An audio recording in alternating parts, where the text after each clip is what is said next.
The Ministry of Public Security held community meetings in Angois Avenue, New Amsterdam last Monday. Shanice Beckles reports. The Ministry of Public Security on Monday evening held two community meetings in Angois Avenue, Timmers Dam and Patrick Dam to discuss the Citizen Security Strengthening Program. The program is a 5-year project funded by the Inter-American Development Bank as a loan initiative for a total cost of US $15 million. There are three components of the project. Component 1, which is currently in progress, is the community crime and violence prevention. Component 2, strengthening Guyana's police force, crime prevention and investigation capacity. And Component 3, strengthening Guyana's prison service, GPS, rehabilitation and social reintegration services. Community Action Specialist Mark Ross gave a brief description of what Component 1 entails. It accounts for $5.7 million of the entire project. It's the largest component of the Citizen Security Program. It's 38.2% of the total budget, and under this component what we're doing is addressing three issues. The first one has to do with low involvement of community in solving community problems. The second has to do with unemployment, high rates of unemployment and high rates of illiteracy among our young people, especially those who are aged 16 to 25, and the prevalence of attitudes and behaviors that promote the use of violence. Things like our music, you have music that promotes the use of violence against women and violence in general. And so what we're doing is addressing those issues, what we refer to as vulnerability factors, by employing several strategies. He further said, 1, to address the issue of low involvement of residents in solving community problems, we're engaging communities in forming community action councils. But in communities where there are community groups and community development councils that falls under the national CDC, what we're going to do is work with those community groups to build their capacity so that they in turn can become very involved in their community's development.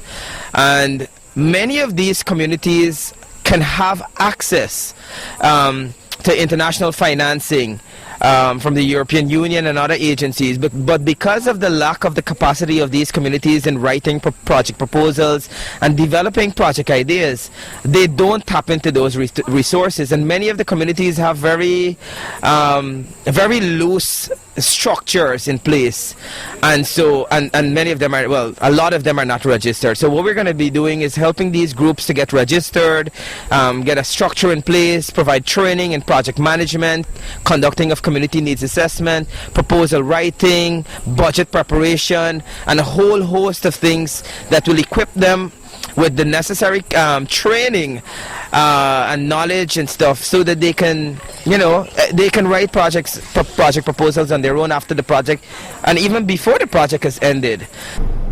Mr. Ross explained that the program will equip persons with the necessary skills to make decisions on the community's behalf. One of the hands-on experience that these communities will have is that after we've completed the training, they will have to develop their project proposal for the rapid impact projects in their community. And so rather than us at the ministry deciding what rapid impact project or some politician deciding what project is going to be done, it's the community that will decide what rapid impact project. If the community says that they want street light in Timmers Dam, or they want a basketball court, or I don't know, upgrading of some center ground that they got, or a ball field, or they want to give the youngsters sports gear, it is the community that will decide that and not us. That's not a political decision.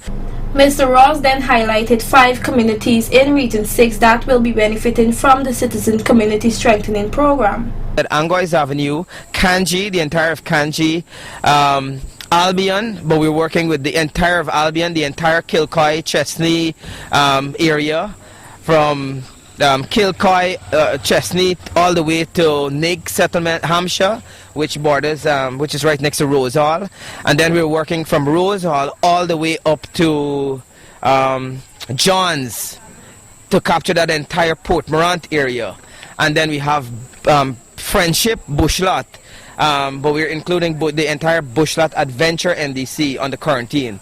So those are the 5 communities, and then in Region 5, Rosignol was identified. It's a very large community.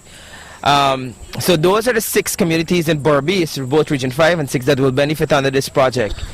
Each of those communities have to mobilize 220 young people to benefit from skills training through the Technical and Vocational Training Institute. Well, we have New Amsterdam Technical Institute, and we have Maikoni Technical and Vocational Training Center. He also explained that the program is free of charge and all necessary support will be provided. Providing all the support: uniform, registration cost, personal protective equipment. Those who will do welding will buy the face thing, the goggles, the helmet, the gloves, safety boots, the overall, everything, and we're giving them $70 to get to school and back, and to buy a meal and whatever other cost that they might have. But they have to fulfill the criteria of 16 to 25 years old, unemployed, and dropped out of school, either primary or secondary school. We're not taking anybody, even if you're 15 or 26. Mr. Ross is encouraging young people from the chosen communities to be a part of the program. For more information on the program, contact 621-2768 or 222-8862. Shanice Beckles reporting for Channel 8 News.